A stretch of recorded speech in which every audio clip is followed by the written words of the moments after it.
ನಮಸ್ಕಾರ ಸ್ನೇಹಿತರೆ, ನಮ್ಮ ನಂಬಿಕೆಗೆ ಸ್ವಾಗತ ಸುಸ್ವಾಗತ. ಸ್ನೇಹಿತರೆ, ಆ ಪೋಷಕರು ಹೆಚ್ಚಿನ ವಿದ್ಯಾವಂತರು, ಉತ್ತಮ ಉದ್ಯೋಗದಲ್ಲಿದ್ದು ಸಮಾಜದಲ್ಲಿ ಒಳ್ಳೆ ಹೆಸರನ್ನ ಮಾಡಿದವರು. ಆದರೆ ಅಂಥವರಿಗೆ ಹುಟ್ಟಿದ್ದು ಮಾತ್ರ ಕಿರಾತಕ ಮಗ, ಕೊಲೆಗಡುಕ ಪುತ್ರ. ಮುಪ್ಪಿನ ಕಾಲದಲ್ಲಿ ತಮಗೆ ಆಶ್ರಯ ಆಗ್ತಾನೆ ಅಂದ್ಕೊಂಡಿದ್ದ ಹೆತ್ತವರನ್ನೇ ಈತ ಶವವಾಗಿಸಿಬಿಟ್ಟ. ಅದು ಕೂಡ ಅತ್ಯಂತ ಭೀಕರವಾಗಿ.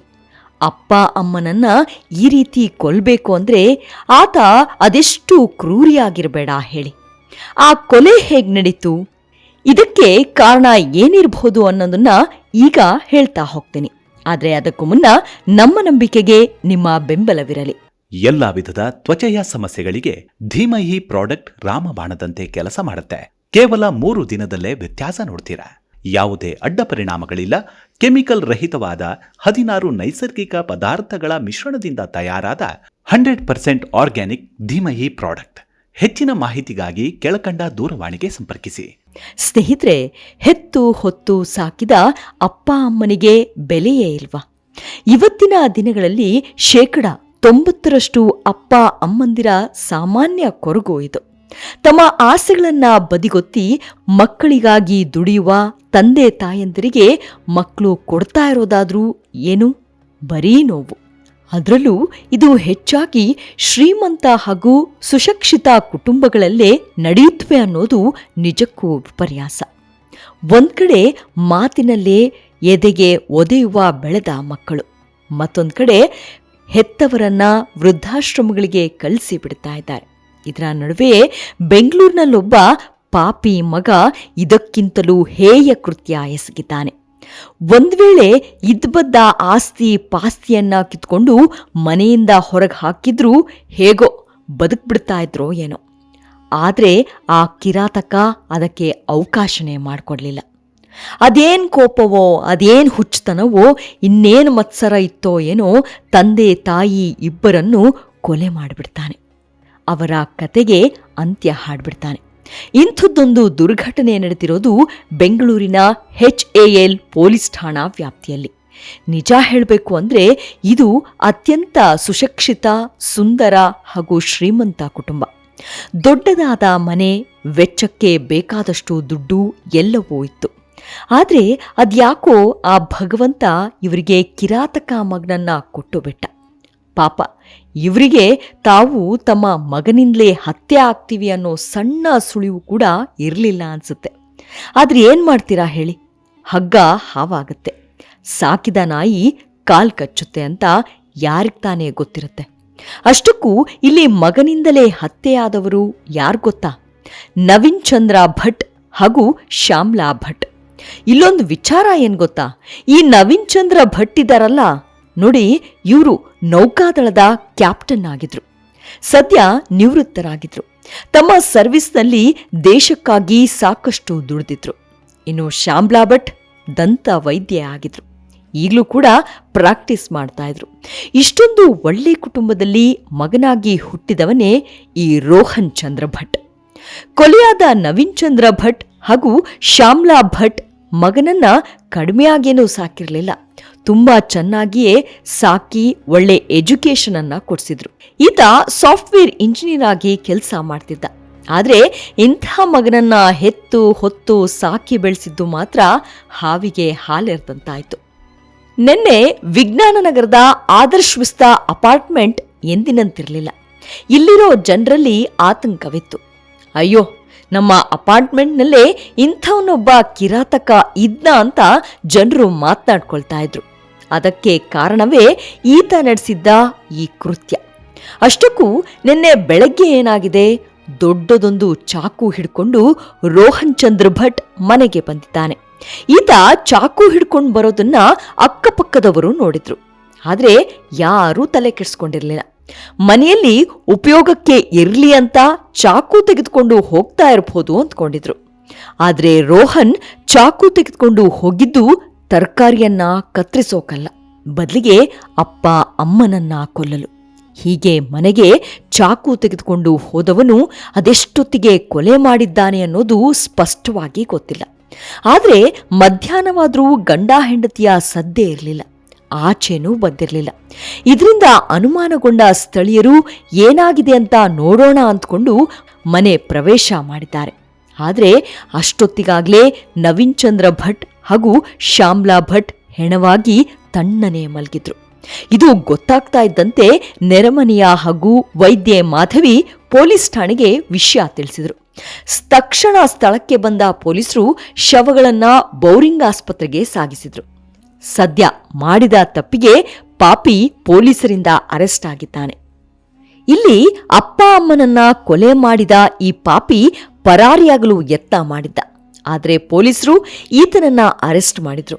ಇನ್ನು ಕೊಲೆಯ ಹಿಂದೆ ಅನೇಕ ಅನುಮಾನಗಳು ಕೂಡ ಕಾಡ್ತಾ ಇವೆ. ಈ ಹತ್ಯೆ ನಡೆದಿದ್ದಾದ್ರೂ ಹೇಗೆ? ರೋಹನ್ ಹತ್ಯೆಗೆ ಮುಂದಾದಾಗ ಜಗಳ ಕಿರುಚಾಟ ನಡೆದಿಯೇ ಇರುತ್ತೆ. ಆದರೆ ಇಲ್ಲಿ ಅಂಥದ್ಯಾವುದೂ ನಡೆದಿಲ್ಲ. ಎಲ್ಲವೂ ಕೂಲಾಗಿಯೇ ನಡೆದು ಹೋಗಿದೆ. ಹಾಗಿದ್ರೆ ರೋಹನ್ ಮೊದಲೇ ಪ್ಲಾನ್ ಮಾಡಿಕೊಂಡು ಅವರಿಗೆ ಜ್ಞಾನ ತಪ್ಪಿಸಿ ಹತ್ಯೆ ಮಾಡಿರಬಹುದಾ ಅನ್ನೋ ಪ್ರಶ್ನೆ ಮೂಡ್ತಿದೆ. ಇನ್ನು ಜನರಿಗೆ ಯಾವತ್ತು ರೋಹನ್ ಇಂಥ ಕೆಲಸ ಮಾಡ್ತಾನೆ ಅಂತ ಅಂದ್ಕೊಳ್ದೆ ಇರೋದ್ರಿಂದ ಇದೆಲ್ಲ ನಡೆದಿದ್ದು ಹೇಗೆ ಅನ್ನೋ ಗೊಂದಲ ಮೂಡ್ತಿದೆ. ಇನ್ನು ಈ ಕೊಲೆಗಡುಕ ಮಗನ ಬಗ್ಗೆ ಹೇಳಬೇಕು ಅಂದ್ರೆ ಒಂದಷ್ಟು ವಿಚಾರಗಳು ಇವೆ. ಈ ರೋಹನ್ ಚಂದ್ರ ಭಟ್ ಇದ್ದಾನಲ್ಲ, ಈತ ಸಾಫ್ಟ್ವೇರ್ ಇಂಜಿನಿಯರ್. ಪ್ರತಿಷ್ಠಿತ ಕಂಪನಿಯೊಂದರಲ್ಲಿ ಕೆಲಸ ಮಾಡ್ತಿದ್ದ. ತಿಂಗಳಿಗೆ ಲಕ್ಷಾಂತರ ರೂಪಾಯಿ ಸಂಬಳ ಎಣಿಸ್ತಾ ಇದ್ದ. ಆದ್ರೆ ಅದೇನಾಯ್ತೋ ಏನೋ ಕೆಲ ತಿಂಗಳಿನಿಂದ ಕೆಲಸ ಬಿಟ್ಟಿದ್ದ. ಈತನೇ ಕೆಲಸ ಬಿಟ್ಟಿದ್ನೋ ಅಥವಾ ಕಂಪ್ನಿಯವರೇ ಉದ್ಯೋಗದಿಂದ ತೆಗೆದುಹಾಕಿದ್ರೋ ಗೊತ್ತಿಲ್ಲ. ಇನ್ನು ಉದ್ಯೋಗ ಕಳ್ಕೊಂಡು ಮನೆಯಲ್ಲೇ ಇದ್ದ ಈತ ಇತ್ತೀಚೆಗಷ್ಟೇ ಬೇರೊಂದು ಕಂಪನಿಯ ಪ್ರಾಜೆಕ್ಟ್ ತೆಗೆದುಕೊಂಡು ವರ್ಕ್ ಫ್ರಮ್ ಹೋಮ್ ಮಾಡ್ತಿದ್ದ. ಆದ್ರೆ ಅದೇನಾಯ್ತೋ ಏನೋ ಅಪ್ಪ ಅಮ್ಮನನ್ನೇ ಕೊಲೆ ಮಾಡೋ ಕೃತ್ಯಕ್ಕೆ ಕೈ ಹಾಕ್ಬಿಟ್ಟ. ಕೆಲ್ಸ ಬಿಟ್ಟಿದ್ದ ಈತ ಮನೆಯಲ್ಲಿ ಇದ್ದು ಡಿಪ್ರೆಷನ್ಗೆ ಹೋಗಿದ್ನಾ? ಇಲ್ಲ ಸದ್ಯ ತೆಗೆದುಕೊಂಡಿದ್ದ ಪ್ರಾಜೆಕ್ಟ್ ಏನಾದ್ರೂ ಕೈ ಕೊಟ್ಟಿತ್ತಾ? ಇಲ್ಲ ಕೆಲ್ಸ ಬಿಟ್ಟಿದ್ದ ಮಗನಿಗೆ ಅಪ್ಪ ಅಮ್ಮ ಏನಾದ್ರೂ ಹೇಳ್ತಿದ್ರಾ? ಸದ್ಯಕ್ಕೆ ಇದ್ಯಾವುದೂ ಗೊತ್ತಾಗ್ತಿಲ್ಲ. ಆದ್ರೆ ಅಕ್ಕಪಕ್ಕದವರು ಹೇಳೋ ಪ್ರಕಾರ ಎಲ್ಲವೂ ಚೆನ್ನಾಗಿತ್ತು. ಆದ್ರೆ ಯಾಕೆ ಹೀಗಾಯ್ತು ಅನ್ನೋದೇ ಗೊತ್ತಾಗ್ಲಿಲ್ಲ ಅಂತಾರೆ.